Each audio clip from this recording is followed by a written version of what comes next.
Black and white, loudly chattering, cheeky. This is how many people see the magpie.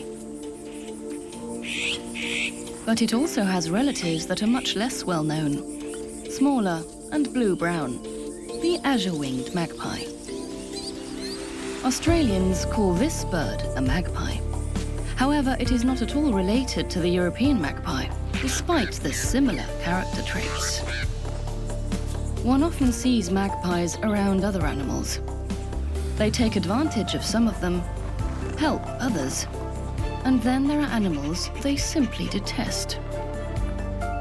The world of magpies is full of surprises, as well as myths.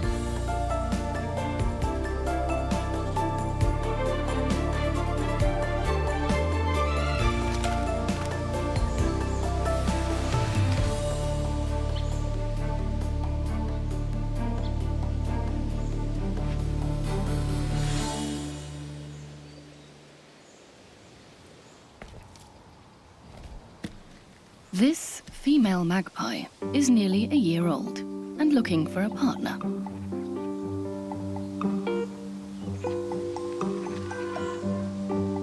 She's choosy. After all, she's looking for a lifelong relationship.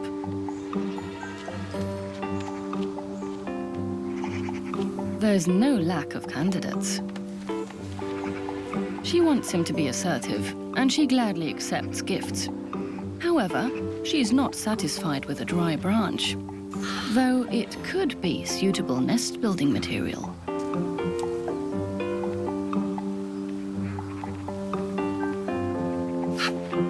The male must be persistent to persuade her. She seems not entirely averse to him and waits. He tries begging. By flapping his wings, he not only signals that he likes her, he is also pointing out good nesting sites to his love interest.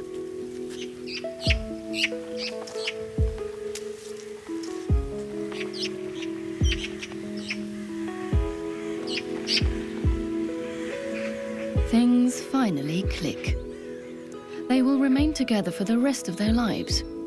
If all goes well, up to 15 years. They immediately start working together on a major project and will do so every year from now on, building a nest. Magpies are not satisfied with only one nest, however.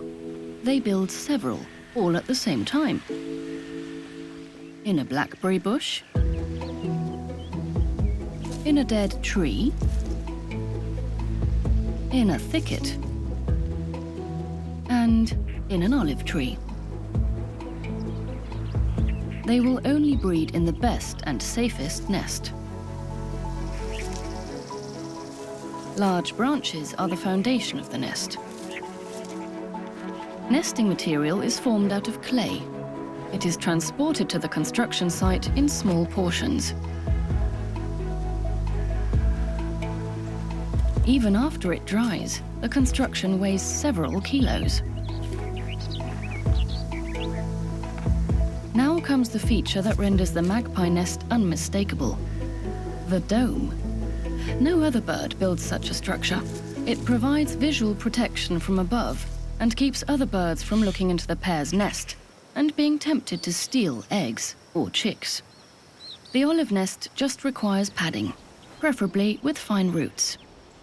The high-security home and its cover are also finished here, perfectly camouflaged and nearly invisible from the air.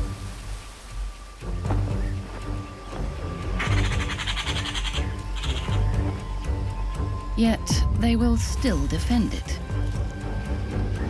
Magpies are often the victims of nest predation, especially by crows and birds of prey, though they are predators themselves and readily eat blackbird eggs on occasion. One could look at this as poetic justice.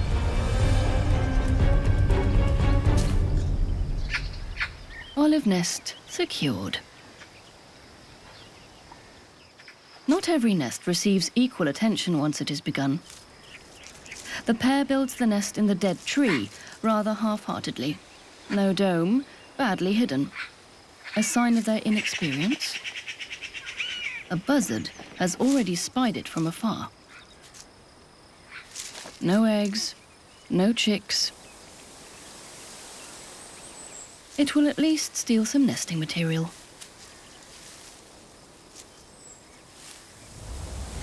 This doesn't go over well, whether it's a ramshackle hut or a work of art.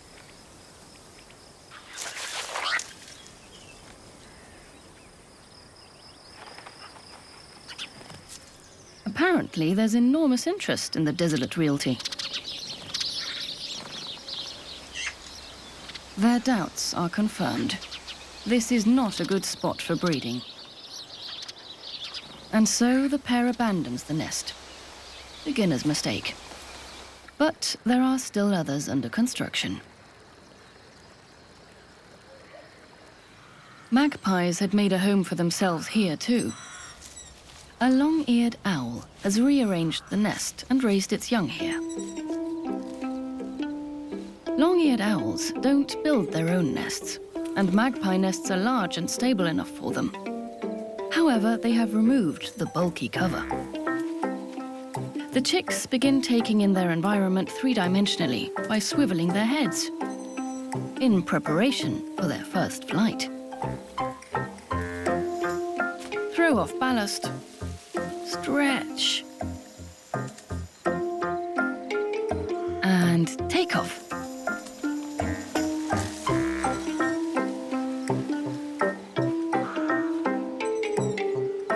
Another attempt right away.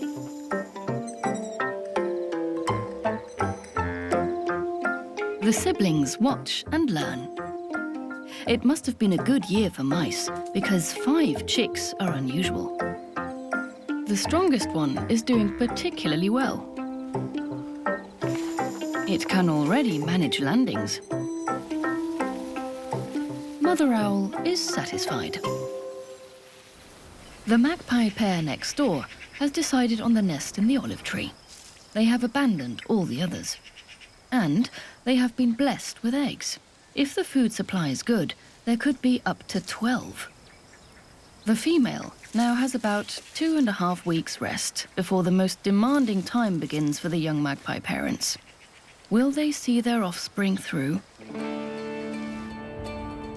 They definitely have good chances, because the magpie has been on a successful course for thousands of years. It all began here, in East Asia. Whether in Portugal or Mongolia, the appearance of magpies is largely the same throughout their enormous range. These 2 Mongolian magpies are looking for food in typical magpie style, running and hopping along the ground. But the cold, barren steppe doesn't have much to offer. It's unlikely that they will find a worm or a spider in the frozen ground. The only thing living here, as the magpies are instantly aware, are the wild Przewalski's horses. And these 2 seek to get close to the grazing animals, because their main food during the cold period consists of ticks and other pests in the horse's hair. Both the horses and the birds benefit from this. The animals don't always stand still to allow themselves to be cleaned. Then tick picking becomes a balancing act.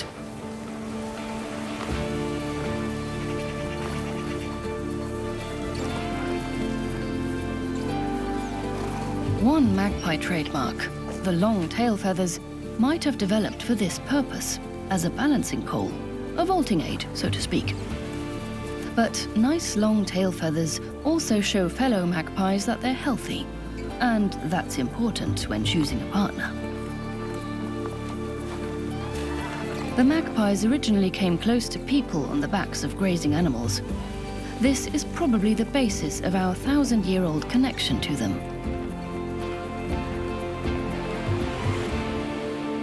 The Eurasian magpies have come far.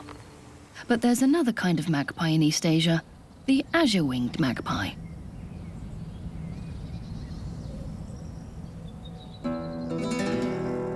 Interestingly, they can also be found 9,000 kilometers further to the west, in small parts of Spain and Portugal. The Ice Ages separated the azure-winged magpie populations. Today, they live on different continents.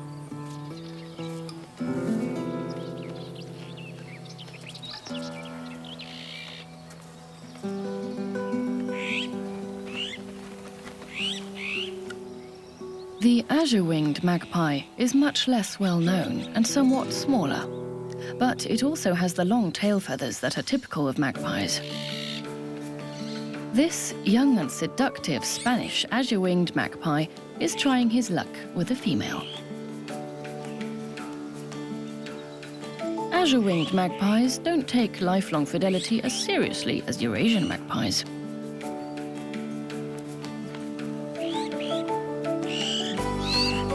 But, like with other magpies, shaking their wings means, "I like you." And she seems impressed.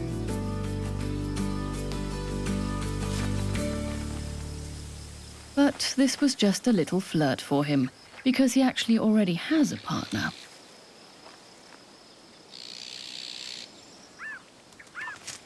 And she has made herself comfortable on their common nest. Is she already breeding?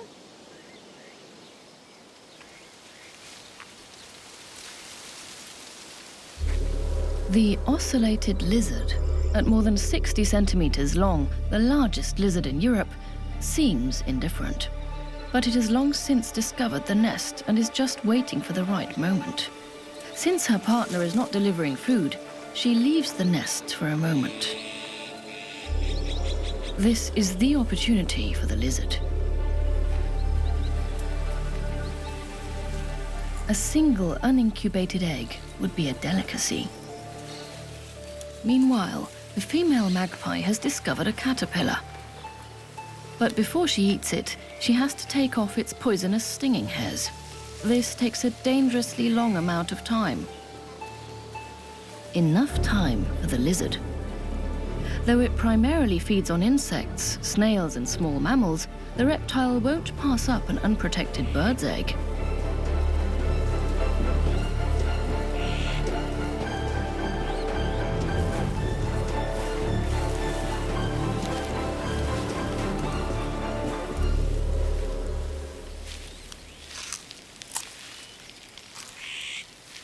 The brood is destroyed, even before all the eggs have been laid.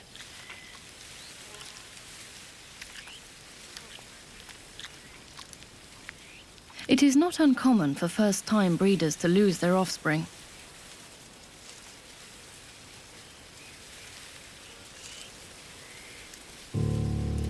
The pair will never use this nest again.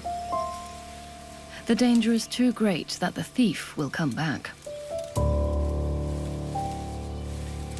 A fresh start is needed, and a special strategy will help the young pair with their next attempt.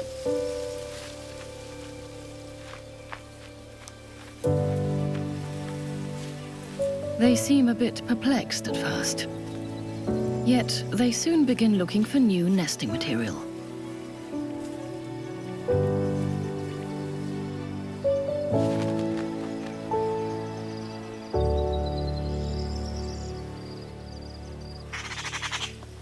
Meanwhile, there is intense activity amongst the Eurasian magpies in the olive tree. It's not only the female in the nest who wants to be fed.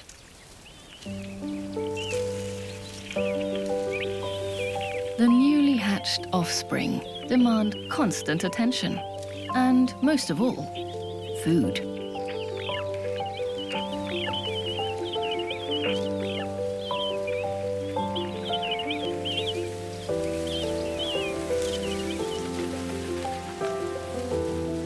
The chicks can't survive for very long without being fed.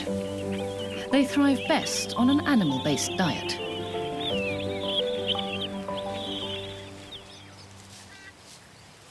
Though it's not a bird of prey, a magpie can always manage a workaround. This bird is a bird of prey, though. The osprey could save it a lot of work.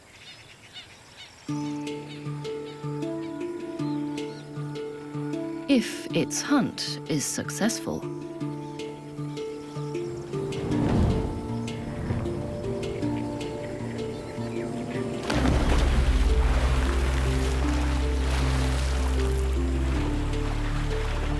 Its first swipe at the water is successful.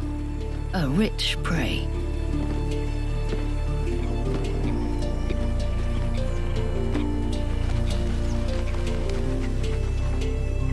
Now all she has to do is get some of it.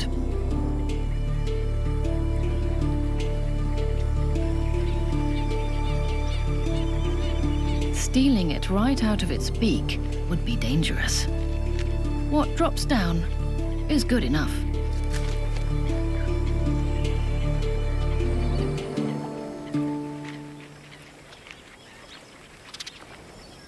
She transports it to her offspring in her crop.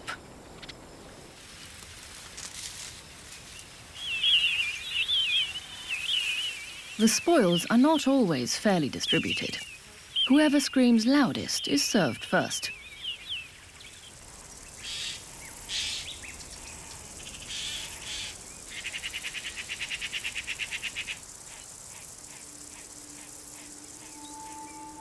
The male magpie has set his sights on another creature that he can wangle something from. Or maybe outfox it? At any rate, it also seems to have its eye on prey.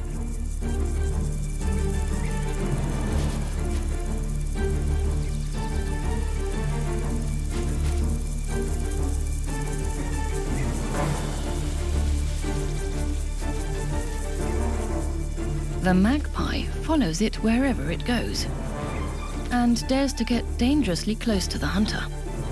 He can't afford to miss the crucial moment.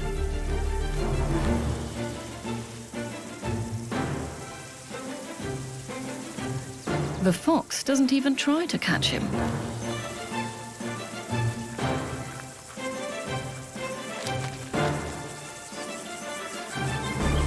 It only has eyes for its real prey. A rabbit.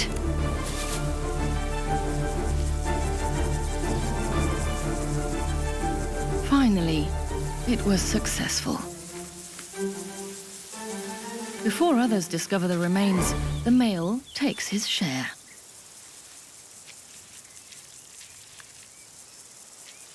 Horse, eagle, fox. The list of hunting partners is long. When food is at stake, the magpie really is quick to steal. Death is its constant companion. This has always inspired people to tell stories in which magpies rarely come off well. Yet they are really just loving and resourceful parents with one goal in mind: raising a healthy new generation of magpies.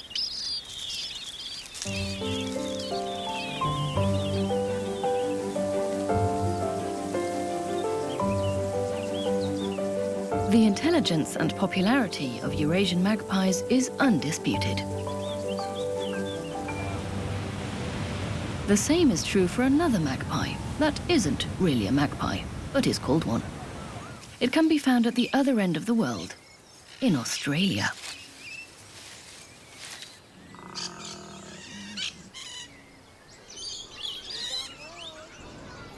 It feels particularly comfortable in cities.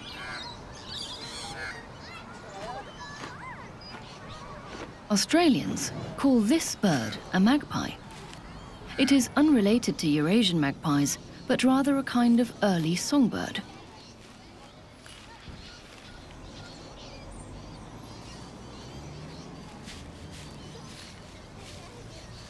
Australian magpies really are stars at warbling.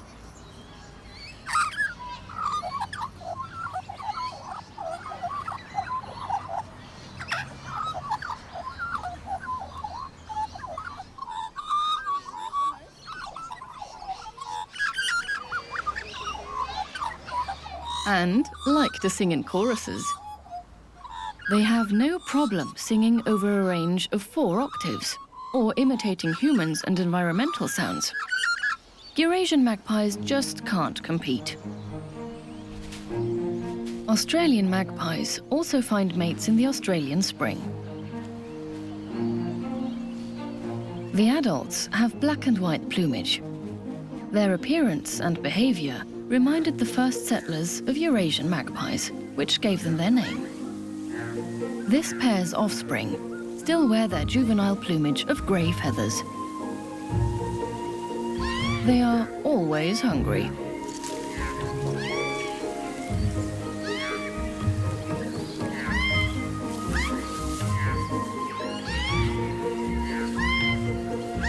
Like Eurasian magpies, Australian magpies primarily look for food on the ground.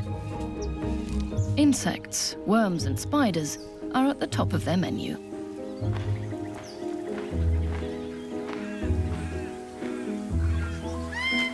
This bird does not use the help of other animals when it comes to finding food, but it keeps bothersome insects under control, thereby doing a good deed for us humans, especially in cities. Though this young bird has dared to stray far from the nest, it continues to be lovingly fed.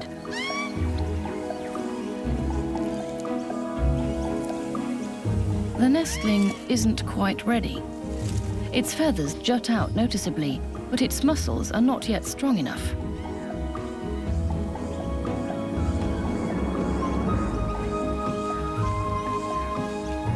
Its sibling is already much further along.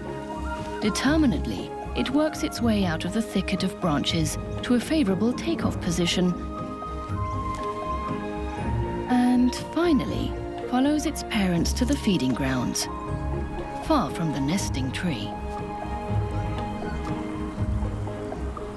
Under the watchful eye of its father, it goes out on its own to search for food for the first time.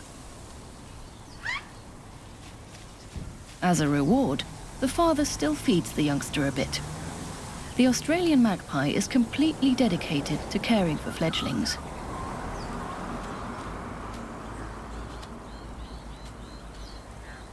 Yet many dangers lurk in the city, especially for unsteady flight beginners that cannot yet estimate the suction caused by vehicles. And so, the tragedy takes its course. The nurturing parents have lost one of their young. This incident leaves a lasting impression. To the crow, the dead chick is nothing more than a meal.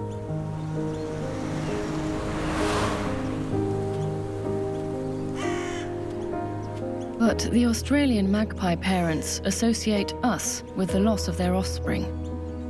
Many magpies have had bad experiences with humans, and this has consequences. Under no circumstances will they allow the same thing to happen to their surviving chick. This results in a phenomenon that is infamous in Australia, but which only a small percentage of magpies is responsible for. The Australians even have a word for it: swooping.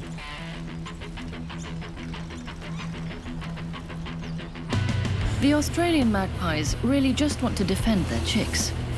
In some streets and parks, humans are not welcome.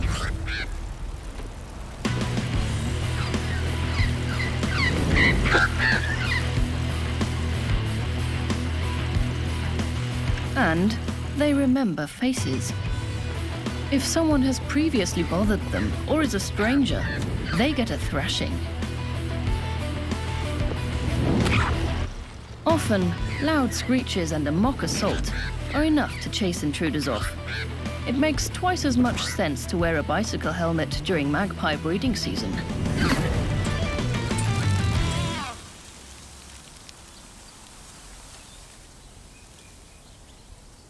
The intruder has been banished, and the parents have calmed down. But then this. Another accident?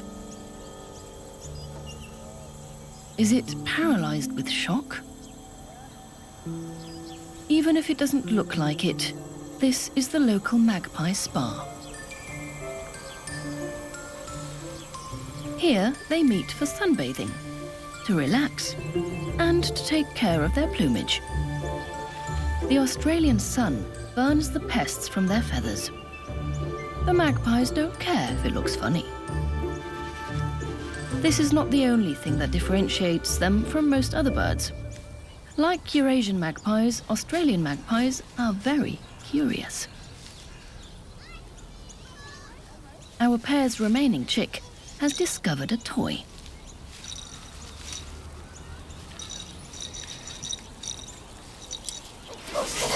But the rowdy with the protruding feather wants it for himself.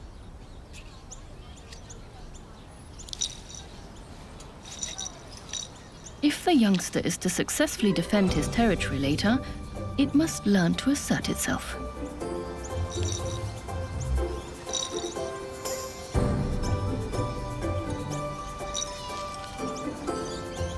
It takes up pursuit.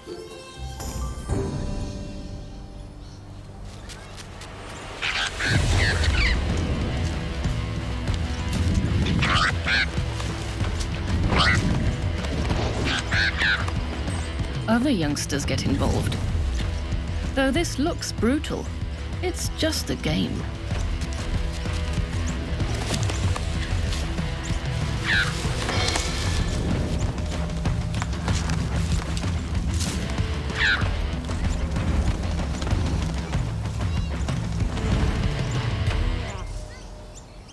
The young bird finally has its toy back.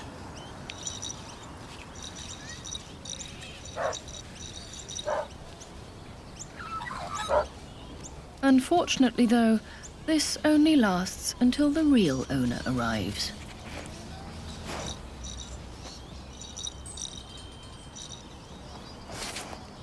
Time for a snack after all that exercise. There are always leftovers to be found on the table and ground near the playground. The crow has already found the biggest tidbit. But it won't share.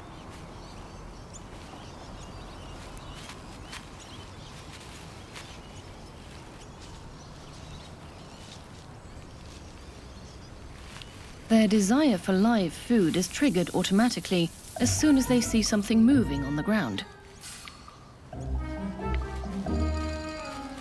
Ants don't simply allow themselves to be eaten.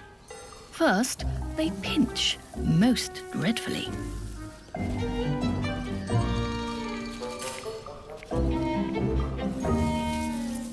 The parents demonstrate how to go about it. Approach carefully. Don't step on them. Quickly pick one out, and down it goes. One more time. Approach, attack, swallow. The youngster tries it.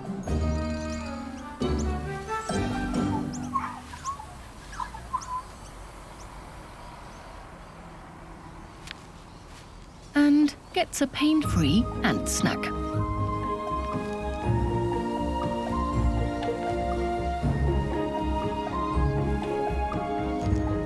After this last lesson, the youngster should be able to get along by itself.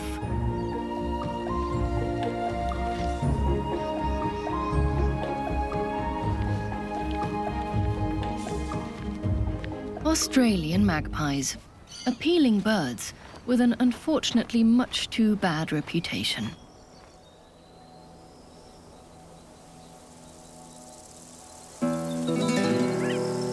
Following the loss of their chick, the Spanish Azure-winged Magpies have successfully started over. Springtime provides sufficient food, so that even a second brood is no problem.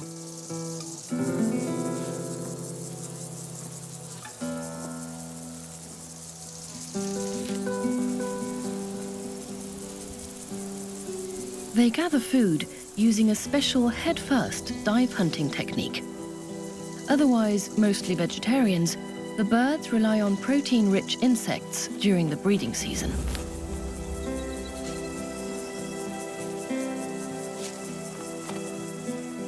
These are immediately delivered to the youngsters.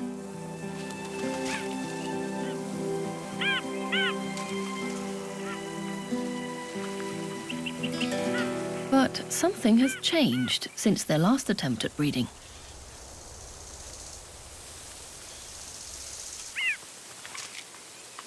The pair has a supporter. It unselfishly helps raising the young, though it is not related to the parents. This kind of social behavior is otherwise found mostly in primates.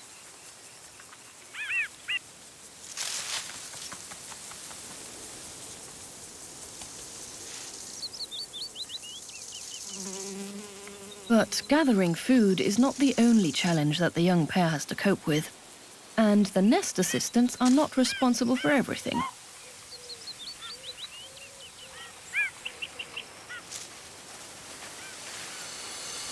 The heat torments young as well as old.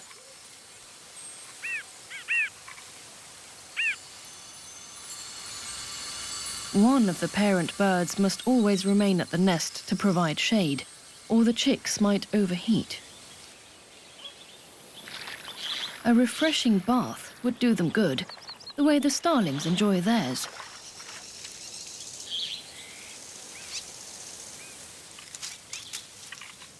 Thankfully, relief is on the way.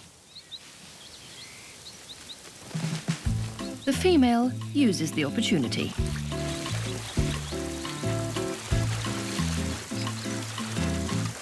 Bathing is important not only for cooling off, but for getting rid of parasites. It also makes their feathers more supple so they can fly better.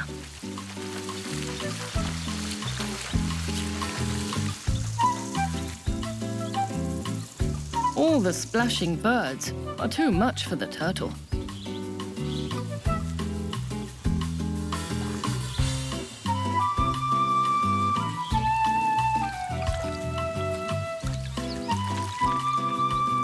The pool party is over much too soon for the female Azure-winged magpie.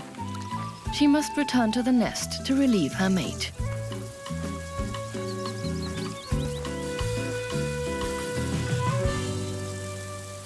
The young magpies grow quickly. Only a little more than 2 weeks after hatching, they're ready to fledge. They still get fed constantly by their parents and their helpers.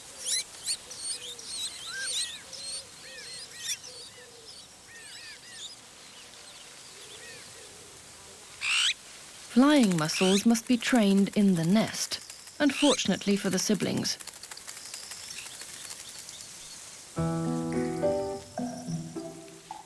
Finally, the young birds risk jumping from the nest. At first, they just take a few hops. Still in the tree, of course. They climb higher and higher. Not all the chicks will survive this high wire act.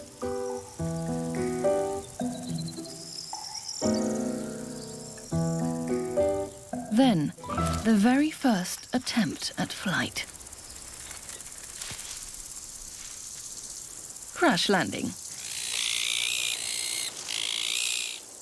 The youngster must get back into the tree as quickly as possible.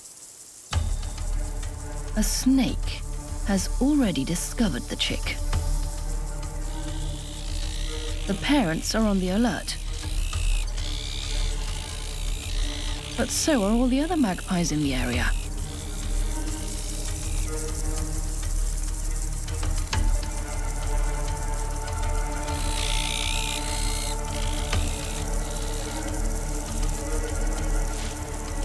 They all work together to save the youngster.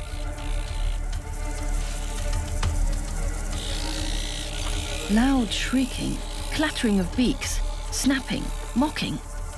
This distracts the snake and keeps it at bay.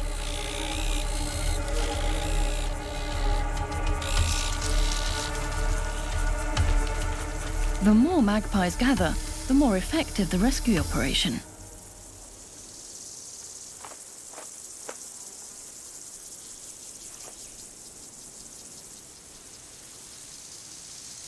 The little one is safe for the moment. Now it just has to get back up the tree again.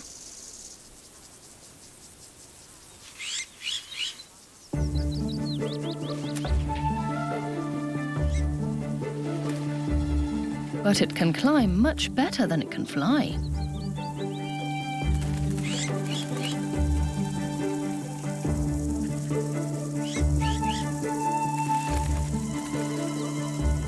It even manages perpendicular tree trunks, if not always elegantly.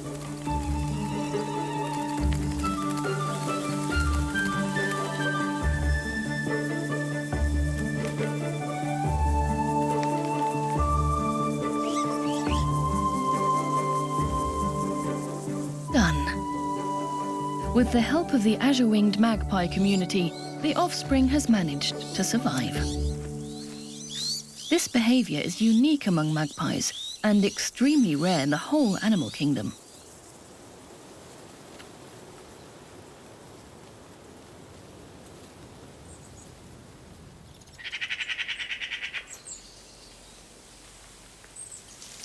The young Eurasian magpies are already further along. They're practicing their flying skills. The youths gather and race around in groups.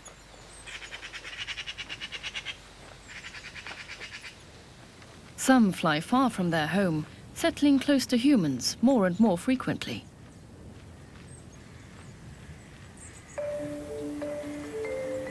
By now, almost half of all Eurasian magpies live in cities and suburbs.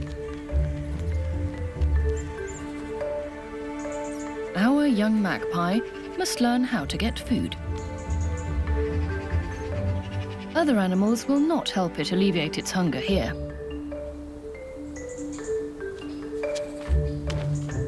And so, it takes what it can get.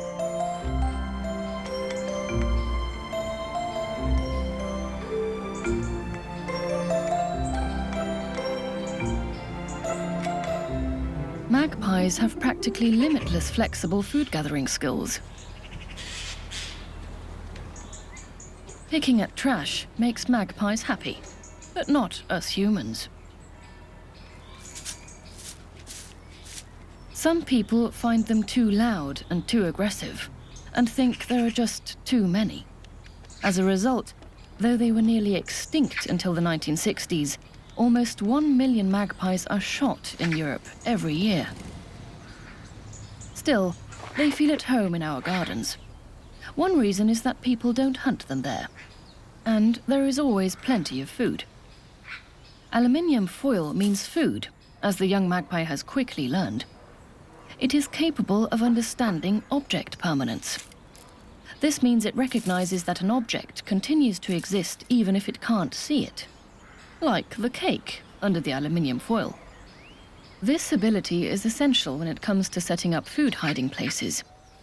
Thus, the magpie can remember that shiny aluminium foil and cutlery usually mean food.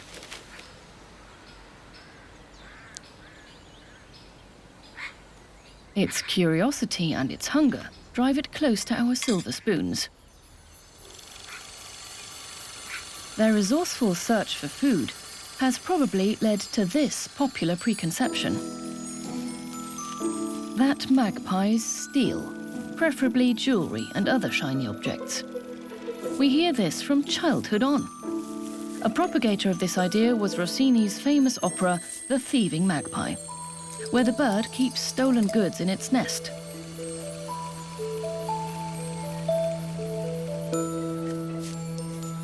Our young magpie demonstrates the way things really are. Though it is curious, it is much too afraid of the new and unknown. It is cautious and loves to discover things. But if an object has nothing to do with food, the bird is not interested.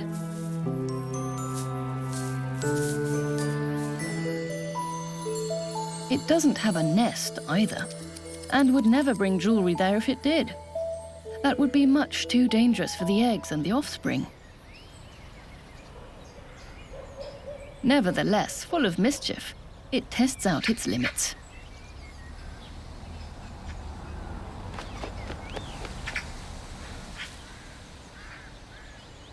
At least, it seems that way. Mocking other animals is not a matter of fun for the young magpies. It's serious. It tries to drive off potential predators and bothers them until they go away. But the dog on the leash, unfortunately, can't leave.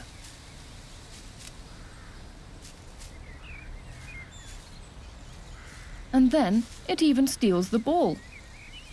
If nothing else, it could be charged for this offence.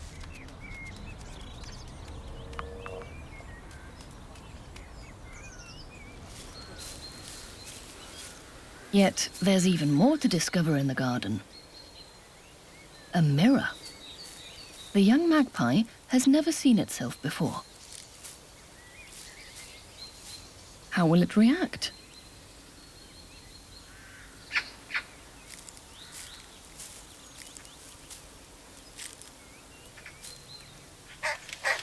At first, its behavior seems very peculiar. It demonstrates threatening gestures and display behavior.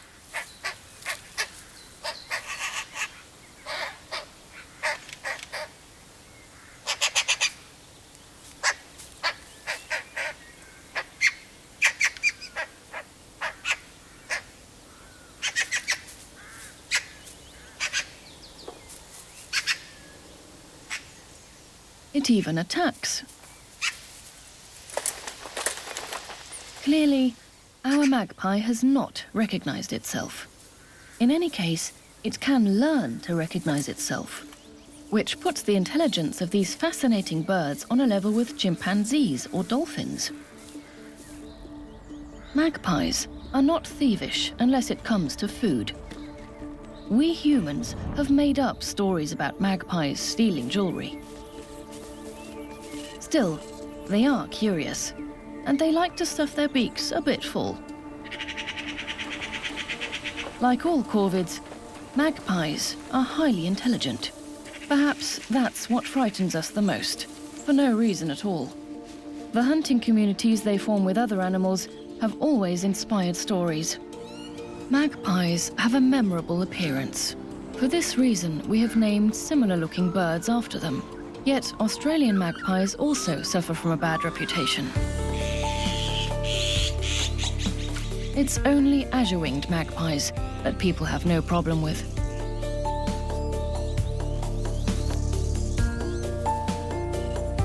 Perhaps we should start to see magpies the way they really are.